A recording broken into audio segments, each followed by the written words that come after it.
I needed to go through all of this to get to the point you asked about when did I ask for help. In my mind, I was such a useless bastard. I hated myself. And I thought, I'm going to push myself to the very, very limit of my capabilities because I was just useless as far as I was concerned.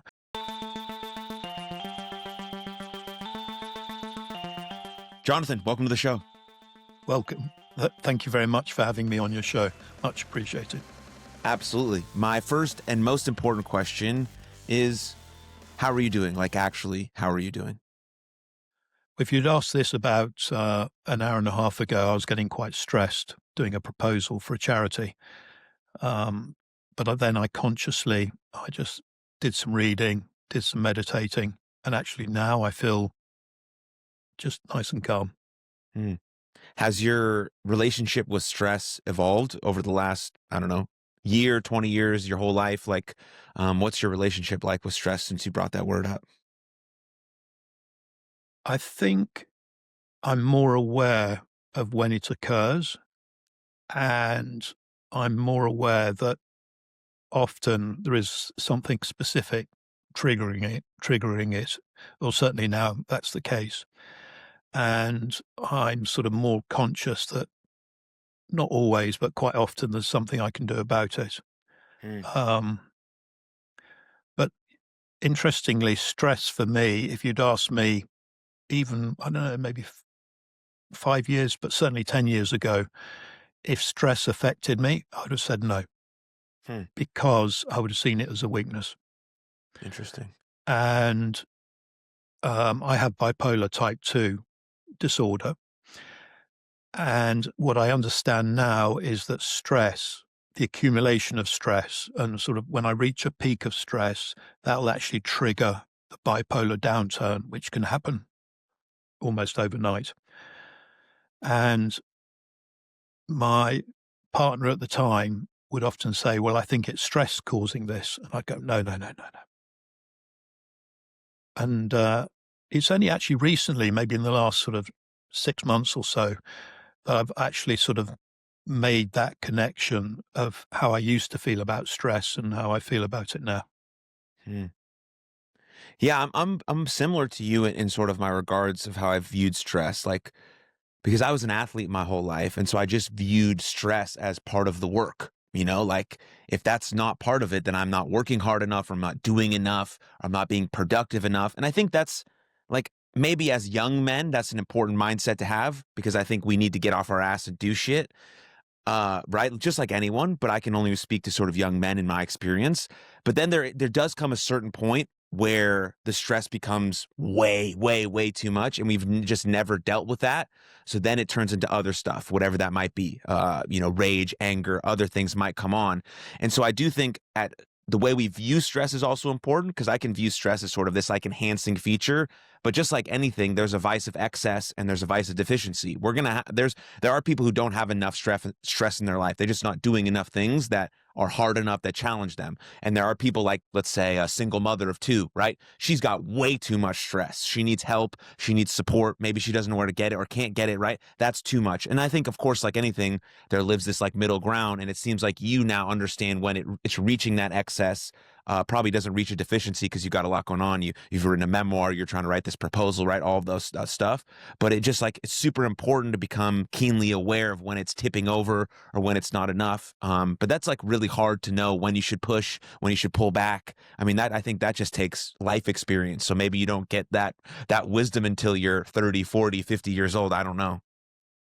There is actually, as you were talking, there's something else that you reminded me of was, and I was unaware that I was doing it, but I would deliberately activate stress to pump adrenaline. Hmm. And the reason I would do that is because I had depression as well. The only times that I would feel like normal or alive, and this is from a relatively early age, was when I was feeling stressed. So, for example, at school, I was always late for school. And actually, after I left school, I joined the Met Police. I was in the Met Police for 12 years. I was always late for work. But what that did was, and I knew I was going to be late and I could never seem to do anything about it. But what that did, it pumped adrenaline. And as I was pumping adrenaline, I felt alive. That's very interesting.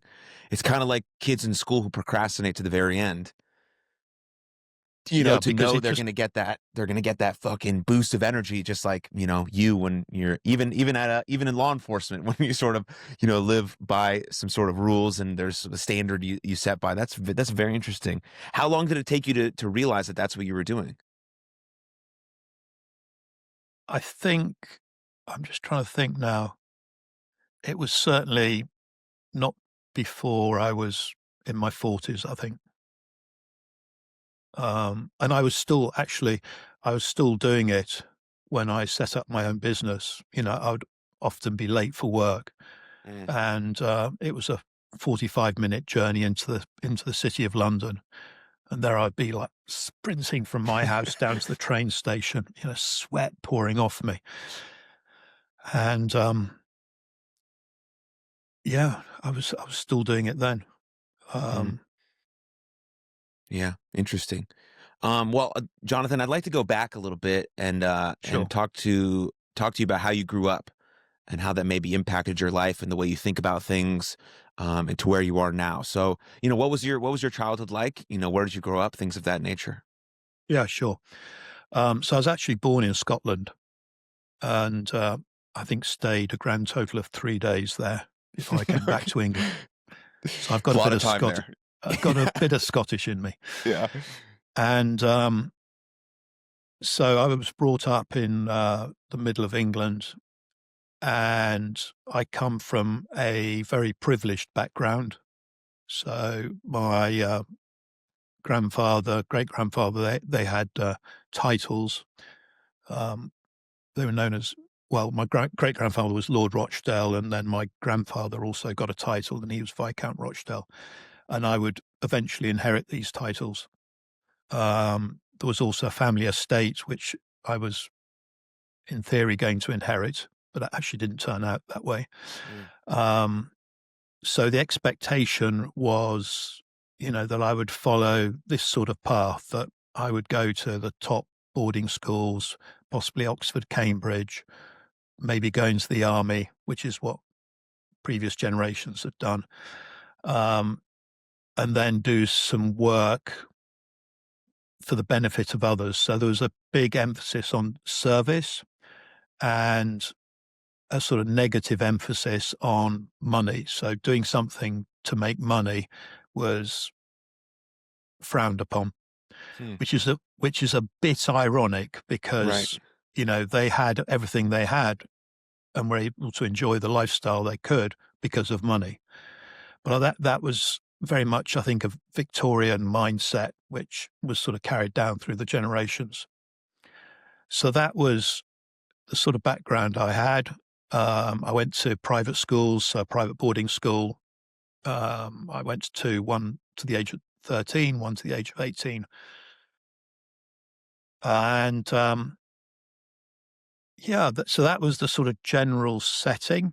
Um, as it turned out, and this is something I've never really figured out, is, I mean, from a very early age, so I'm talking before the age of 10, I never felt that I had a sense of identity. And I also never felt any sort of connection with my family or my background. And if anything, I was embarrassed by it. But recently I was thinking, actually, it wouldn't have mattered which family or background I'd come from. Equally, I wouldn't have felt a connection and probably I would have been embarrassed by it. Um, and I knew there was something wrong with me. I knew there's something wrong with my head. Um, and to the point that, from a young age, I don't know, maybe 6, 7, I wished I hadn't been born. I wished didn't come from the family I came from. Um, and to me, that was just normal.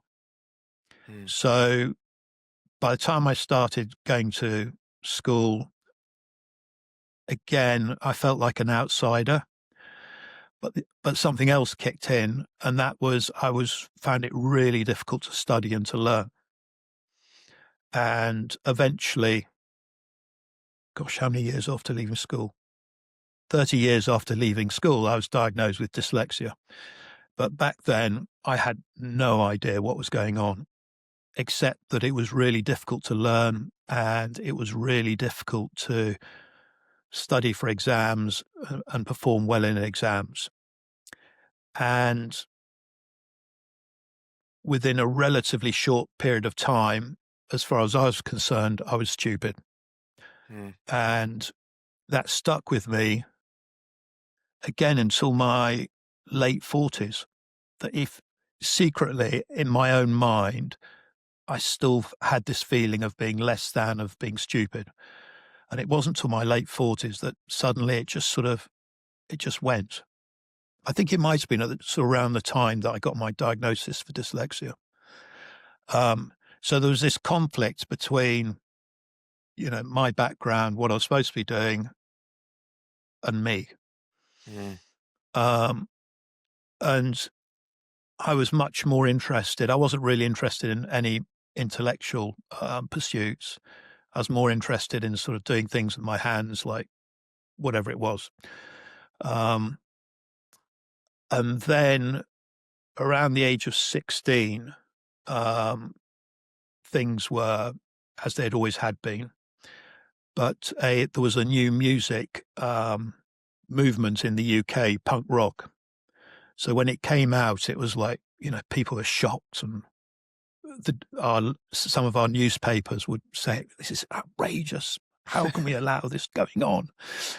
And to me, it was just fantastic. I just thought it was just beautiful. One of the main bands, the Sex Pistols, you know, the name of their songs, there was one called No Fun, No Holidays in the Sun. There was a rather rude one about the Queen, God Save the Queen. Oh, it was just fantastic. So my last 2 years of school, I spent most of my time either fishing, particularly all night fishing, which isn't very good for studying, and going to punk concerts, which if I'd been caught, I would have been expelled. So I left school without any really good qualifications. I knew I couldn't go to university because it'd be just a waste of time. mm.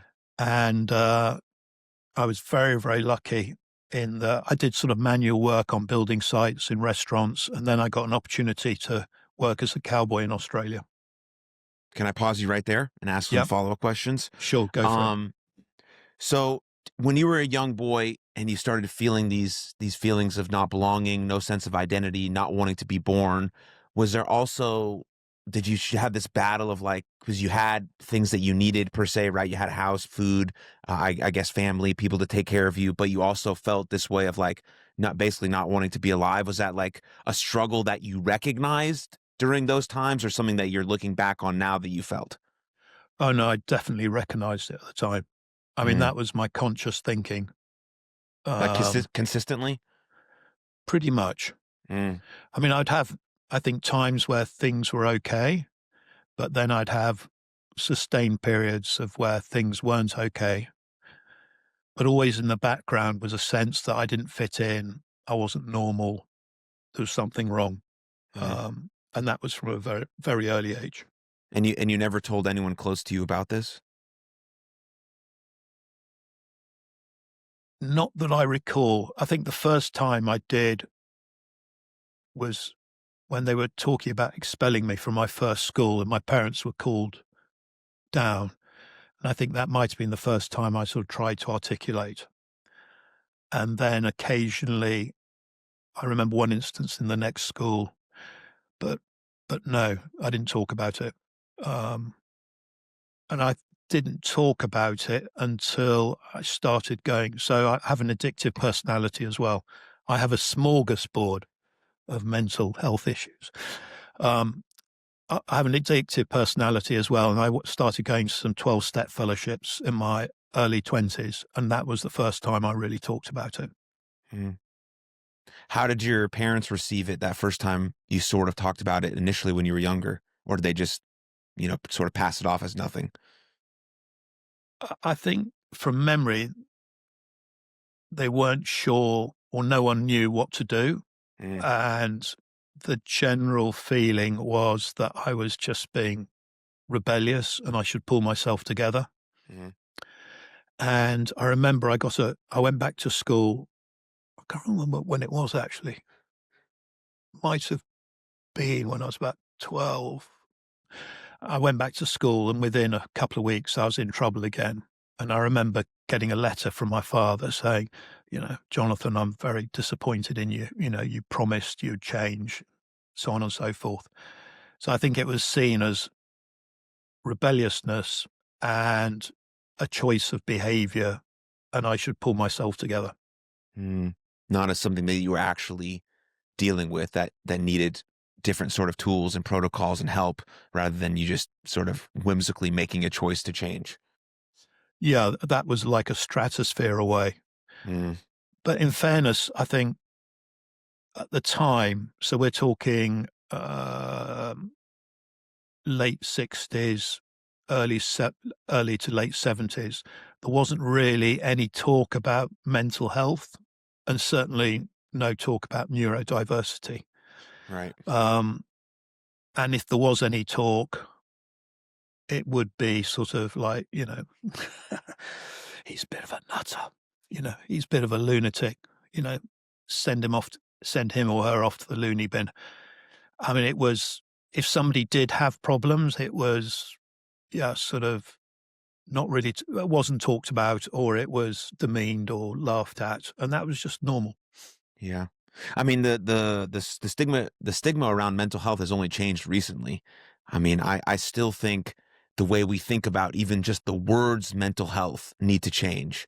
Because in my mind, I come from a sports background, Jonathan. So everything I think about is like in with that sort of analogy. And when I think about how you get the best out of an athlete, I'm like, okay, we need to do certain things that allow them to perform on the field at their very best. Okay, the same thing can be applied to a human being. If I want to be the best person that I can possibly be in greatest service to the world, I have to take care of my mental. It's not like, but we've always seen, as you're pointing out, like this mental health is like the person who should be put in the corner because there's some psycho weird person and we can't be associated with them. No, your mental health is just you. It's just how you think, you feel, and act. Some people have really complicated mental health stuff going on, like yourself, like my sister. Other people just have regular things they deal with, like rejection or heartbreak or failure or setbacks. All of those things are sort of in the same bucket, right? You have mental health conditions which deserve treatment and service that are different than regular mental health, like a kid who gets his heart broken for the first time is totally different than how you treat bipolar disorder, but they are still all part of the mental health sphere. And if we talk about it in a way that's like, we're trying to be the best person we can be. Let's talk about mental health plans and toolkits and actions and resources and all of that stuff. Then when something really catastrophic happens, which it absolutely will, we're not going to be able to handle it perfectly because that's not possible, but we can handle it just a little bit better because we have whatever set of tools. You mentioned mindfulness is something that's really important to you. We have that, or meditation practice, or being able to distinguish between good stress and bad stress, or whatever the case may be. I think that's the point we need to get to. Like mental health just needs a sexier branding. That's what it needs. Yes, I would agree in a short sentence. Um, so, I mean, that raises a lot of thoughts as you were describing what you were describing. And I agree with you. I think so. If I look at my own experience, it's only really in the last, excuse me, 3 years that I've been comfortable talking about mental health. And it started during COVID. And I made a decision to, okay, I'm going to start talking about it and I'll do the occasional blog on Facebook and LinkedIn. But I had to think long and hard before I did that first one because I wouldn't have done it in a month of Sundays before then as to, what will be the impact? What will people think? What will my clients think? Will it prevent me from getting work? And all these things were going through my mind. And then I just thought, stuff it, I'm going to do it. Mm. And so I took that decision, but I also made another decision in that I didn't want to do it from like a self-pity point of view or a resentful point of view. I wanted to do it with an air of sort of education is not quite the right word, but helping people to understand that what it's the realities of what happens if you have bipolar disorder or you have depression or an addictive personality. Um, and that was very much also the theme in the book I've now written, which is going to be released in 10th of October. The same thing. When I approached the professional copy editors, I had a male and a female one. I asked both of them to be super careful that I hadn't included any resentment or self-pity or that sort of vein of expressing oneself. And I agree with you. I think COVID was really tough for a lot of people, but it was a game changer in terms of understanding mental health and neurodiversity. And there were a couple of reasons for that. One, it was a universal experience. So it wasn't something that happened in Texas or in London. It happened worldwide, and it Mm. happened worldwide at the same time. So we were all confined at home and confined in small spaces. Um, the community around us had been removed, and we were left with ourselves. So that was the first sort of unique factor, which is worldwide unique in the history of humankind. The second unique factor was coincidentally at the same time is social media had really taken off for Gen Z. It was just the most normal thing in the world. So you had this combination, a unique global experience and a way of communicating globally, which had never been the case before. And I think combination of those two, then that really helped to normalize to a greater extent and help people talk about mental health and neurodiversity. So for younger people, talking about these things is sort of quite relatively normal. I think it probably still depends on what sort of culture you're in. Um, but I've come from a culture where, mental health it was instinctively, you talked about language. If somebody was mentally ill, I'd think they're a nutter or a lunatic. And interestingly, if someone called me a nutter or a lunatic, I was actually bizarrely, yeah, Jonathan, which I was called a few times. Jonathan's a bit of a nutter. I actually sort of took pride in that Mm. in certain instances. Interesting. Um, and I went to Vietnam about, I think it was 2.5 years ago. And I was sort of toing and froing as to whether to talk about, I was writing this book on mental health and therefore admitting that I had mental health issues. And I thought, stuff it, I'm going to do it. And to my amazement, almost without exception, every Vietnamese person I spoke to actually either said that they had had mental health issues or friends or family had it. And that really surprised me. And it helped me to create a bond that would just wouldn't have been possible otherwise.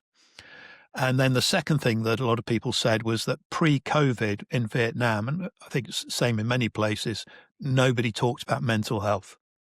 And then post-COVID, suddenly it was like on the table and people really wanted to know and know a lot more. Hmm. Yeah, I mean, because we're creatures that have to be socially connected.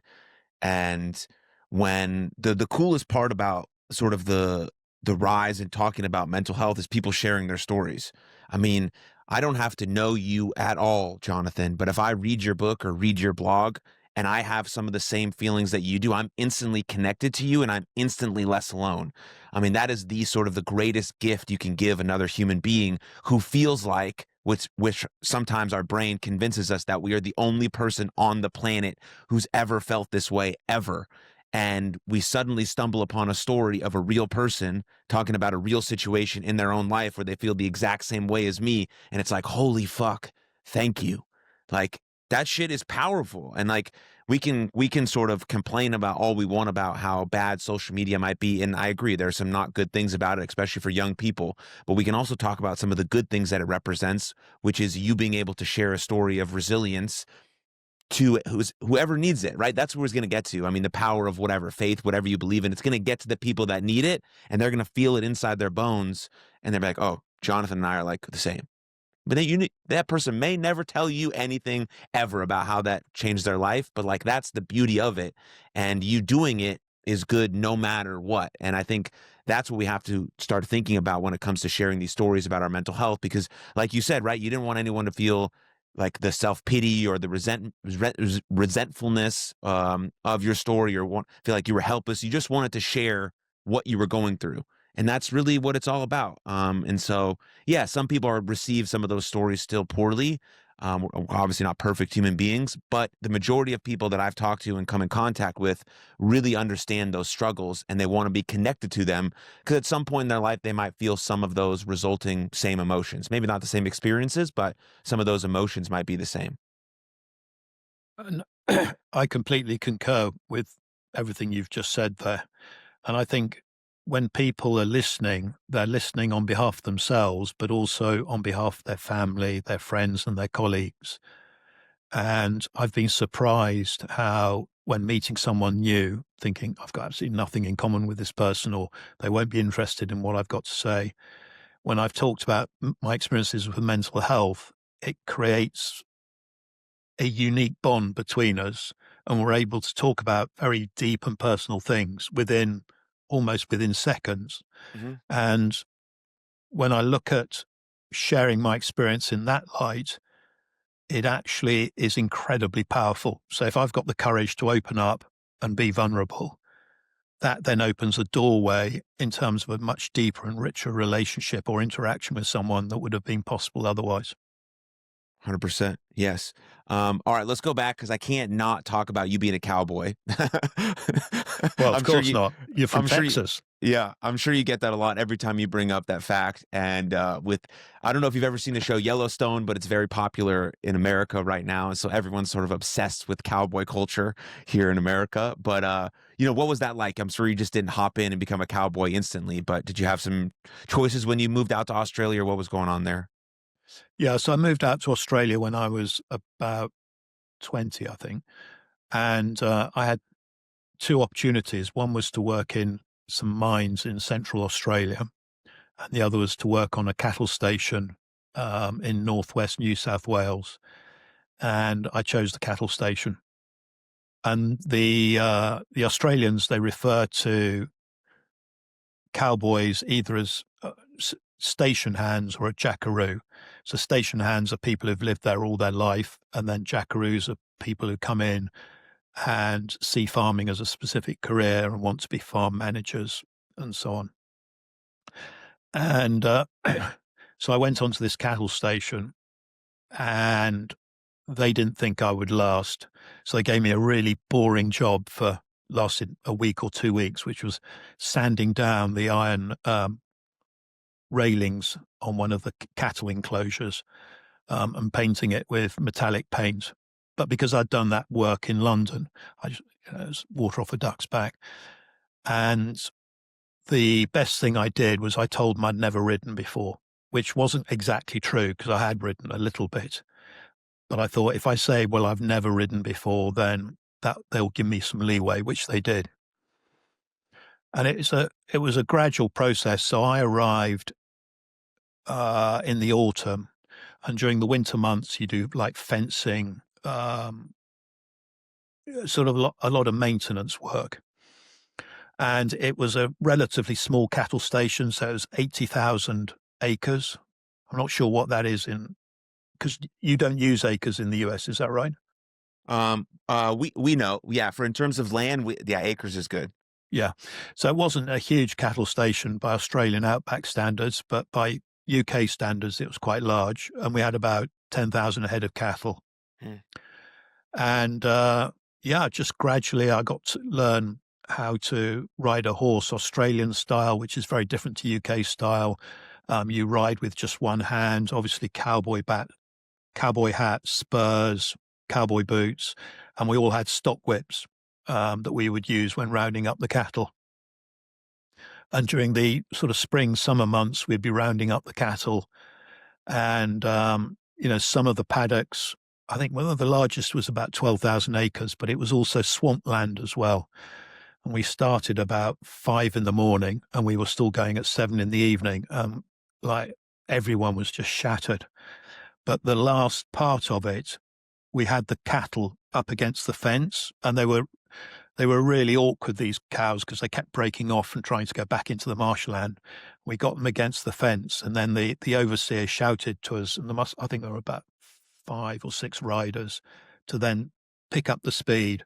And we were all cracking our stock whips and whooping and all the rest of it. And the dust was being kicked up, and it was sort of like casting this light, this beautiful light in the sunset, and all the cows were bellowing, and it was just amazing. Mm. Sounds beautiful. Um, did you take any lessons away from your time there, or anything that you took with you the rest of your life, anything like that? I think in terms of like mental health and mental well-being, not specifically, no. But I think, again, which I hadn't actually ever done until you've just asked me this question. If I look back, being out there and doing sort of like very sometimes heavy manual work, I think really helped me. Hmm. It's the sort of work that I enjoy doing. And yeah, we had quite tight knit community amongst the other cowboys, and also with the local people. So I made good friends, some of whom I'm still in contact with today. And if I took something away, it was actually a love for the Australian outback. That was the thing that really stuck with me. There's a sort of spiritual element to just the lifestyle, the landscape, the animals, um, and actually probably for the next 15 years, I kept thinking, "Oh, I should have stayed there." Hmm. Wow. So what did you do when you got back home and left Australia? Um, I trained as a bricklayer, so I did like a proper 6-month bricklaying course, and I did some bricklaying and other building work. And I was accepted. I put an application in for the police because I couldn't think what to do. And so I thought, well, maybe the army, because that's what a lot of my friends did. I thought, well, we're not fighting anywhere, so there's no point in doing that. I wouldn't think that now. I think, yeah, well, that's the only reason for joining the army if we're not fighting anywhere. Um, and I thought, well, I'll join the police, and that's much more hands-on and practical. And so after about a year of coming back and doing bricklaying, building work, I then joined the police and my first posting was in central London. Hmm. Amazing. And how was your experience there in law enforcement? Well, it's interesting. So from a personal point of view, again, in terms of like how I was actually feeling during the time, a lot of it, this sort of like I had like a continual interference in my head. And I also felt like, I don't know, just something was behind me, something wasn't right. And sometimes it'd be really bad, and other times it wouldn't be so bad. So that was from a sort of what was going on inside my head. Um, in terms of the work, there were aspects of it I hated, but there were Hmm. also aspects of it I absolutely loved.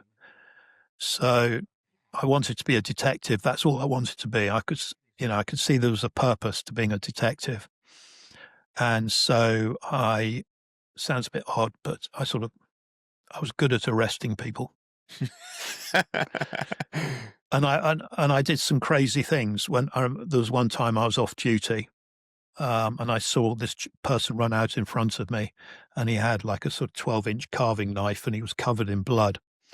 And I just dropped my bicycle. I was cycling home, and I ran after him, and I managed to get hold of him after chasing around a car. I didn't know if he still had the knife, and then I arrested him, got him into a hold, and then called for assistance.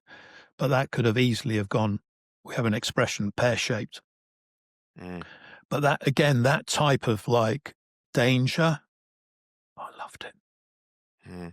It just, and I think looking back now, again, when I put myself in those situations, and some of actually, again, it sounds a bit odd, but some of my best arrests were off duty. I was putting myself in really dangerous situations, but actually in those types of situations, I felt alive. Yeah. So looking both at the time and looking back, I had some amazing experiences. It was time of real political turmoil in England. We had miners' strike. We had newspaper strikes. I did remember actually going up on the miners' strike and standing on the picket lines, looking at these miners who are about certainly a lot higher than I was and a lot broader. And I thought, if I get hit, I have no chance. Uh, but fortunately, that the times I was up there, it was okay. And again, actually, at the time, I remember thinking we were being used as political pawns between the government and the head of the miners' union. Mm. Um, there were bombings in London uh, from the some of the independent Irish groups. Um, yeah, it was a time of like real turmoil. But if you were in the police, it was also just an incredible experience. Mm. Um, And then I didn't get into the detective. I didn't become a detective. I actually got promoted to sergeant, and I worked as a uniform sergeant. So looking back, I'm really pleased I joined the police. I made some amazing friends who are still good friends today. Um, and the other thing is, it actually really helped with my mental health. And I've only made this connection recently. And the reason it helped with mental health, not that it solved anything, but it was highly structured. So I had to be in a certain place at a certain time.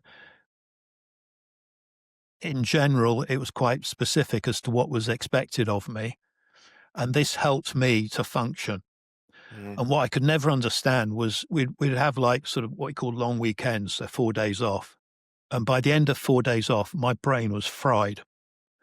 I needed then to get back into work. And after about 3, 4 days a week, my brain would sort of calm down again. And it was this fact that the structure really helped me to inadvertently manage the bipolar disorder and the depression. Mm. That was still undiagnosed at the time, yes? Yeah, so I wasn't diagnosed with either of those until 15 years later. Okay. So again, So I had no idea. so you had no idea. You were just dealing with this internal turmoil. You always felt like something was wrong, but you didn't know exactly what it was, and still pursuing these careers as a cowboy in law enforcement. So what finally led you to seek professional help? Is I reached a point of no return when I tried every option. So in the police, I thought the reason I felt the way I did was because of something external. So while I was a police officer, I got heavily involved in like renovating a property and was thinking of going into property development. And then, and this is while I was doing police work. And then I thought this is way too slow. And then I got heavily involved in the stock market. I was taking unbelievable risks. You know, like I'd be on night duty and I'd be sort of either gaining or losing a year, the equivalent of a year or 2 or 3 years worth of wages, you know, in one night. Um, I got rid of my truncheon. So at that time in the London police, the only thing we had to protect ourselves were handcuffs and a wooden truncheon, which was about that long. Interesting. Absolutely of no use whatsoever, really. So I got rid of my truncheon and I got a pager so my stockbroker could contact me, and the truncheon pocket in our trousers was perfect fit for the pager. Um, yeah, so then I got involved with the stock market, and then there was a stock market crash, and I lost everything overnight. Fortunately, when I totaled it all up, I came back to zero. I was really, really lucky. But I was completely burnt out. I had chest pains. I had a tingling down my arm. I had tingling down my face. And that had been going on for about 6 months. Because in my mind, this might sound a bit harsh, but I needed to go through all of this to get to the point you asked about when did I ask for help. In my mind, I was such a useless bastard. I hated myself. And I thought, I'm going to push myself to the very, very limit of my capabilities because I was just useless as far as I was concerned. So each venture that I did, whether it's property development or it was the stock market or it was whatever it was, or police work, I'd always try and push because I thought if I achieve A, B, and C, then I'll feel okay. And after I left the police, I went to university for the first time. So I did a postgraduate diploma and then a master's degree. And the reason I did those two, the primary reason was to prove, again, I somehow thought, well, maybe I feel all the way I do because I'm not educated enough because I didn't go to university. Makes no sense at all. But in my small world of knowledge, that's how I associated it. And I pushed myself relentlessly on both courses. I could see no point doing them unless I got a distinction, which was crazy. And on the second one, I worked 13 days out of 14. I took one day off every 2 weeks, and I did that for a year. And I was working between 10 to 12 hours a day. And by the end of it, I didn't even think I could get a job flipping burgers in a burger bar. I was just so burnt out. So I've eventually, I'd been in and out of different 12-step fellowships, which helped quite a bit. And I think this is if the one thing they really helped with, and this was quite early on, was helping me to understand about self-resentment, self-pity. And again, resentment and self-pity, I would use to pump adrenaline. So I'd get I was angry the whole time, and I'd be very angry about political situations, about rights and wrongs. But what I didn't realize was this level of resentment was another coping mechanism to pump adrenaline so I could feel vaguely normal. And I reached a point of sort of another point. I've hit this point a few times of no return. I was about, I think, 39 around then. And looking back, I realized I had another bipolar downturn, another bipolar crash. And when I have a bipolar crash, it's literally like somebody removes my brain and I've got a sandstorm sort of screaming around inside my head. So it wasn't great, but there needed to be another ingredient for me to actually get help. Because if I see any way out, I'm going to do it. There's no way I'm going to ask someone for help. I completely lost the will to live. I just didn't have the energy to do it anymore. And so for me, although I saw it as a weakness, I saw it as a humiliation, I saw it as admission of defeat, I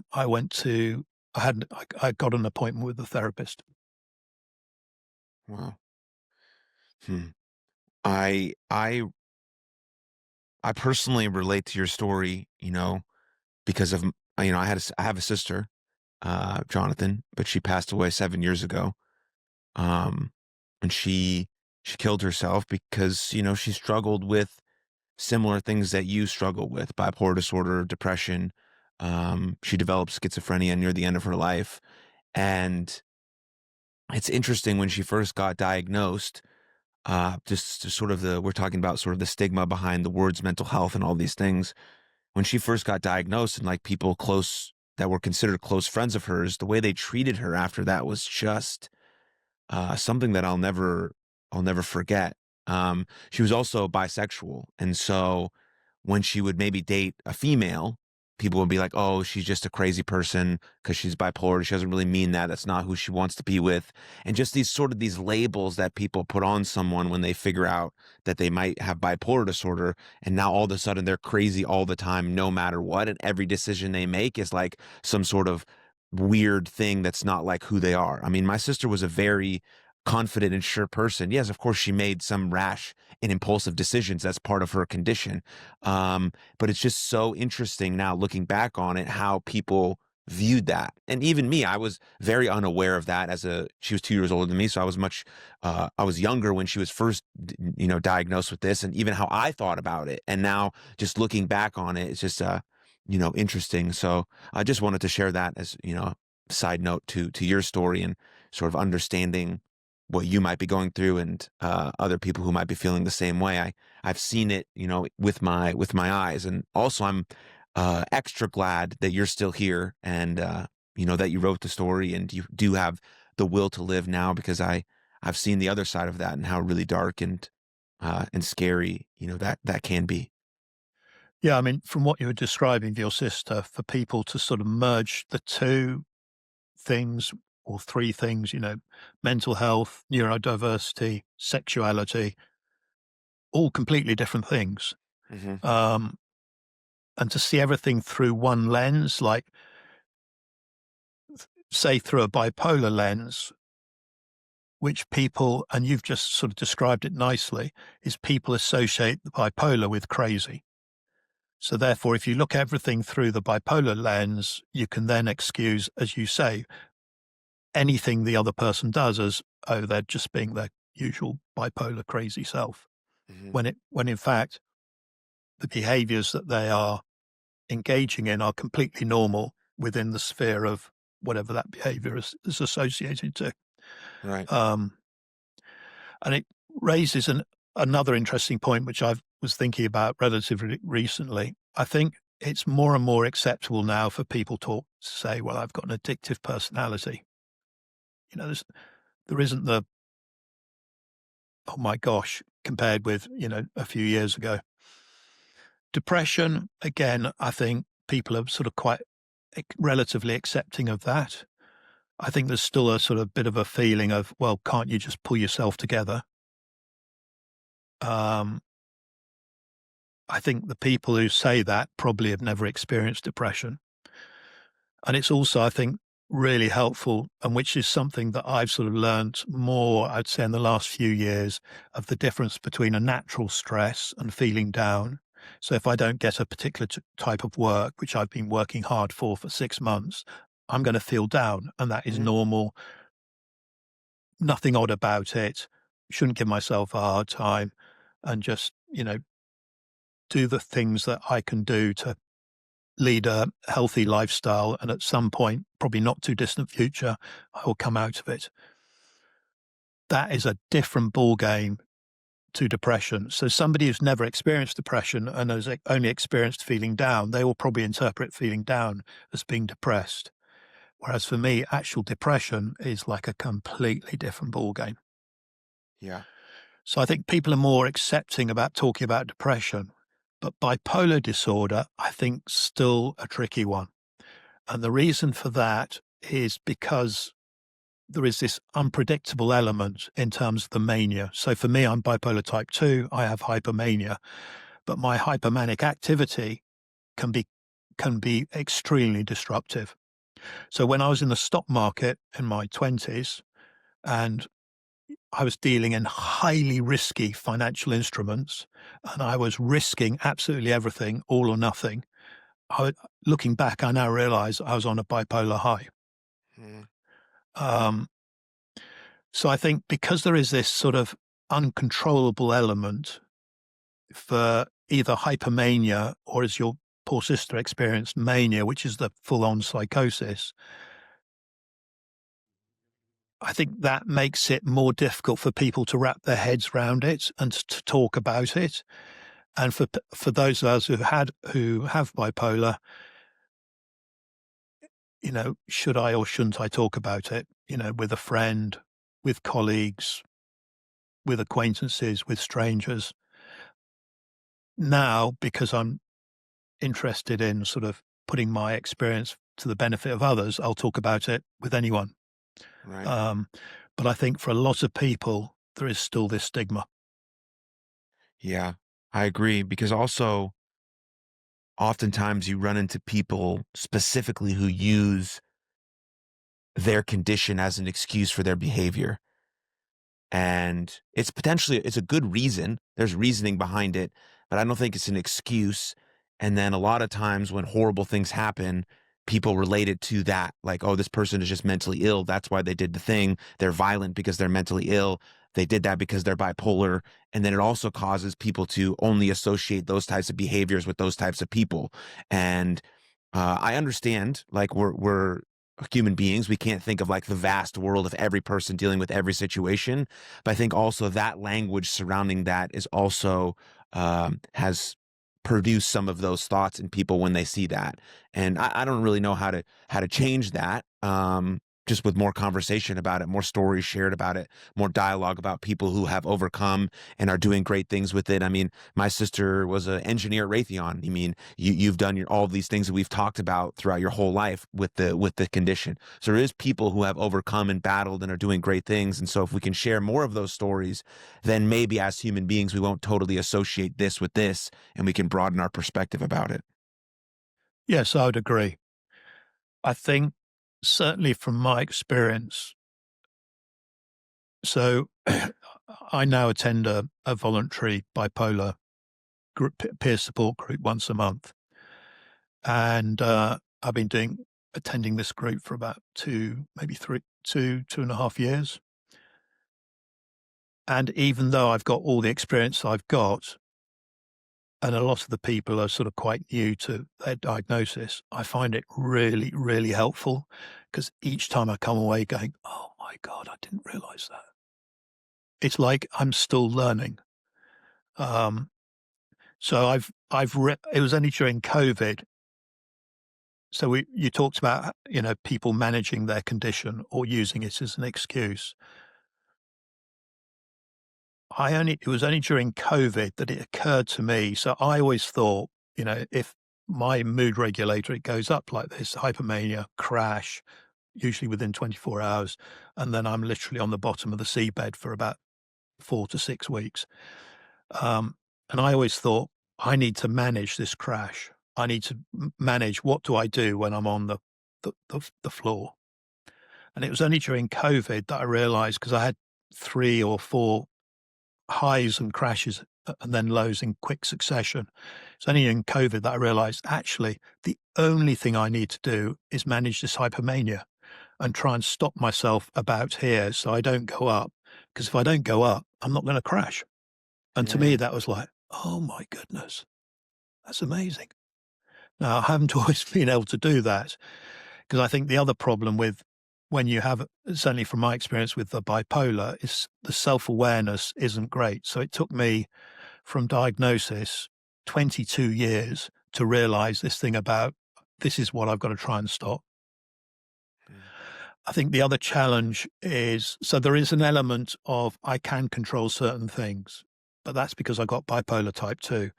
For people with bipolar type 1, where they experience psychosis, once they hit that psychosis, they have no control. I mean, thankfully, I haven't had that type level of psychosis, but I feel my heart goes out to people who do. Are there certain mental health practices that you do daily now that help you, be your best self or manage what's going on or anything like that? Yeah. So in general, um, if if I sort of look at it in two sections, one's the daily practices, and one is sort of how did I get to these where I am now, where I can apply these daily practices. So the key thing for me with mental health is to get a professional diagnosis. So I wrote an action plan, which when I had my last crash, I think it was in 2022, I actually got out because I had no idea what to do. And the top three things, number one was to be open-minded and willing. Number two was to go and see a doctor or mental health specialist. And number three is take whatever actions they suggest. And that's what I did. I was referred to, I saw my local doctor, and rather than telling them 6 months later, oh, by the way, 6 months ago, this happened, it was all in real time. They immediately referred me to a psychiatrist who then said, Jonathan, your medication's not working. And I knew that. I'd known it for years, but I didn't want to change because it's not easy getting the right medication. And she said, "I'm gonna change it for you." And I had quite a rocky journey as I was changing it. Um, she then got the sort of mixture and the amounts right. It was like a miracle. Mm. It wasn't an effort to breathe, it wasn't an effort to think, it wasn't an effort to live. It was just like magic. Um, so I'd wake up in the morning and I felt normal. It's really weird. And it was absolutely no effort. So for me, the starting point is to see a medical professional and to get a correct diagnosis. And if medication is part of the solution, then try and work with the medical professional to try and find a medicine regime that will work for you. Because what will work for me and work for you, I could take one type of medicine, you take exactly the same type, same dosage, and it'll have a completely different impact. So there is this uncertainty. But once you've got that settled, for me, that's like the core. Then I have what I call foundation stones. And these are the things that you were asking about. What do I do on a daily basis? So one of the key things for me, if not the most important, is regular and proper decent sleep. And with that, there are a whole host of things I can do. So I know that between 8 to 9 hours is the right amount for me. I have blackout blinds.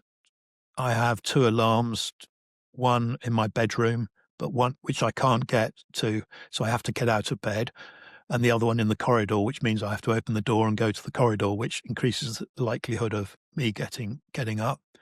I also know conversely that if I have too much sleep, that doesn't do me any good either. So sleep is number one, mindfulness is number two, and what I mean by that is just, you know, not sitting at breakfast solving global problems, having conversations with global leaders, which is my sort of natural default, but actually thinking about, the cutting of the orange, the feeling of water on my hands as I wash the orange, the eating of the orange, the taste, the smell. And again, this was something I learned in COVID, that it doesn't matter whether I achieve all the things I want or I don't. The most I can have is what I have in this moment. And if I'm eating an orange, it doesn't matter if I'm a billionaire or I've somebody who's only got an orange. The beauty of that moment is the beauty of eating that orange and appreciating that. And again, that was quite a big mind shift for me. So mindfulness is for me is doing the best I can to sort of live in the moment and appreciate the moment. So when I'm walking outside, it's looking at the sunshine, looking at the shadows on the building, watching other people. And my default, some people say it's a bit creepy, but my default when I'm walking around is to smile. So if somebody catches my look, I will smile. And miraculously, more often than not, people smile back. And it still surprises me. Oh, they smiled. Gosh, that was nice. Or I will I live in central London. I will help, give people directions. I'll help people with their luggage, down to the train station. But all of it is purposefully done to increase that mindfulness and appreciation of the moment. And then number three is something you mentioned, which initially I poo-hooed. I said, it's not important at all, until COVID kicked in. And then I realized it was crucial, is about having community. And when I'm with people, whether it's family, it's friends or colleagues, is to really treasure that moment. And they are the most important person in the world for whatever duration of time I'm with them. Yeah, that's beautiful. Those things are really, really important. And then, so then all of this stuff that has now led to you releasing your memoir, Finding Peace of Mind. So what was that journey of writing the book like? Talk to me about that. So the reason I called it Finding Peace of Mind is because when I left school, I really had two objectives in life, and they've remained consistent right for the next 30 years. One was to prove I wasn't stupid, and that only went in my late 40s. And the other one was to get peace of mind. Mm. And so that's the reason I called it Finding Peace of Mind.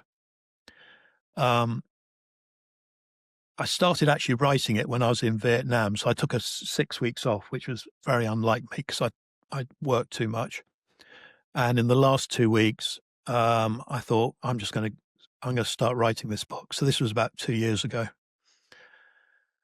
And the problem, so I wasn't prepared to write it, and I certainly wasn't prepared to sort of share anything like this unless I had started to have a sustained peace of mind. Because what I didn't want to do was, still be having these sort of volatile highs and lows and then trying to communicate to others at the same time. I just wouldn't have felt comfortable doing that. So that was the first key ingredient. The second thing is because I have dyslexia, in my head, I think if I write something, people won't understand it. And that's still my natural default. But the other thing is I find it difficult to write things. And if I was to write sort of like florid English, with sort of beautiful, exorbitantly shiny words, I'll come to a grinding halt in about 3 seconds. So the approach I took was I used a technique that I've developed, a note-taking technique that I've developed called SmartWisdom, which actually for anybody who reads the book, they get free access to an online course. So I'm giving it away for free. And so I use SmartWisdom to plan out each chapter. I would then type it up as if I was speaking to you. So it was literally, I'd imagine I was sitting next to you and I was speaking, describing what I was describing. I then edited it using 3 different sort of AI editing software. And then I sent it to a male editor, professional female editor. I then had a sensitivity check done and then a final proofreading. I'm And thorough, if boom, nothing else. boom, out came the book. And so the book came out. I got some advanced reader copies to share with people. And I was a bit sort of, because I put in a few things in that book, which I haven't really ever told anybody about. And I was thinking, God, shall I, shan't I, shall I? And I thought, shut up, Jonathan. And so then I sent it out and I've given it to about 30 plus people as advanced readers. And the feedback I've had is that it's a really easy read because it's quite a thick book. If I just show you, Mm. that it's a really easy read. And the word that a few people have used is brilliant. So it's really 3 books in one. The first sort of major section is my memoir. The second section are my insights of what works and what doesn't work. So a lot of things that you and I have been talking about. And then the third section is references Mm. and resources. Wow. And that comes out October 10th. Yeah. What's your just initial gut reaction about putting something like this out into the world for random strangers to read? Well, I had another revelation in COVID. So apart from COVID being very hard, I had a few revelations. So, and I think this one is a consequence of my background. So I'd always had fixated by wealth and success. And for me, wealth is like monetary wealth. Everything else doesn't really count. And success, is either like a position of authority or influence, that sort of thing. And then at some point, I'd spoken to another psychiatrist and he pointed this out and I didn't really think much of it. And about 6 months later, I was thinking, well, actually, I can determine my own wealth. It doesn't have to be money or prestige or whatever. And I thought, my real wealth is my knowledge and understanding of mental health and neurodiversity. I've got 50 plus years experience of both of those.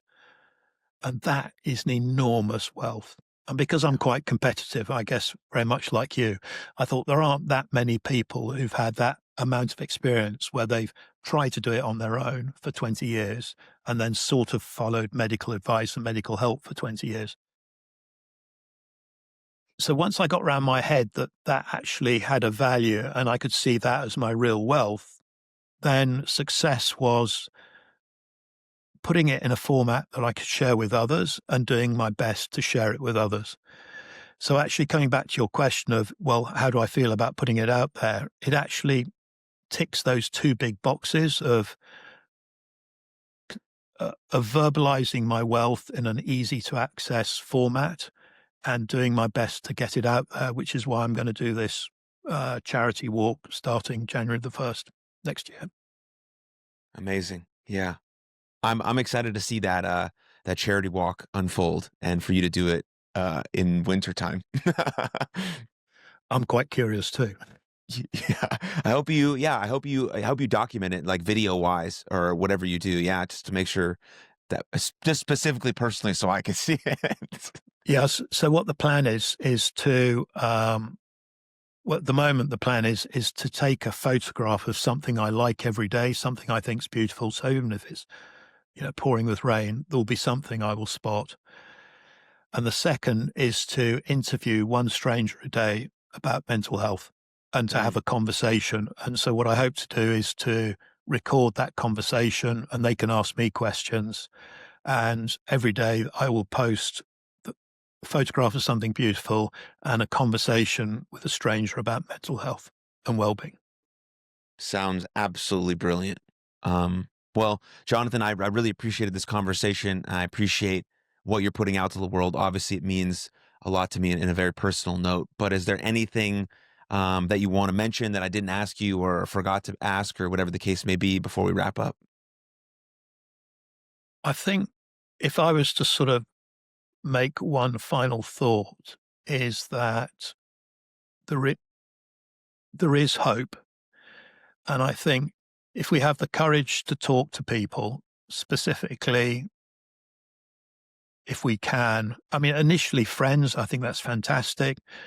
But if we can talk to someone, so if we have a problem with learning or speech or mixing with people, then if we can find someone who has professional training in neurodiversity, fantastic. If we have problems with thinking, just functioning, then seeing someone who's a professional in with mental health, um, that's what I would hope people could just take that first step in that it's completely actually comes back to what you said originally. It is totally normal for something to go wrong in the brain. Hmm. If something went wrong with my nose, my ears, my throat, my mouth, my eyes, my arms, my shoulders, I wouldn't hesitate. Well, apart from the male reluctance of seeing a doctor, but I wouldn't hesitate to go and get help. So why is this thing inside my brain different? And I came to the realization that you described at the beginning. Well, actually, it's another part of my body. It just happens to be more complex, probably, than the rest of it. So I need to treat it, or the more I can treat it as just another part of my body, which if it isn't working, if I can go and get professional help, it makes a huge difference. And the other thing, actually talking about this can become a strength. It takes courage to do it, but once you get used to doing it, it can become a real strength. And coming back to a point you raised, quite often people will never say, "Oh, what you wrote really helped me." But I've had quite a few instances where people never comment on the blogs I've done on Facebook or LinkedIn. But when I've seen them in person, they said, what you wrote there really, really helped. Mm. So ironically, when you can get the, the, the courage to talk about these things, and then when you're in the right position and you feel comfortable to do so, when you can share about it, it actually becomes an incredible strength. I 100% totally agree. So thank you, Jonathan. Where should people go if they want more of you?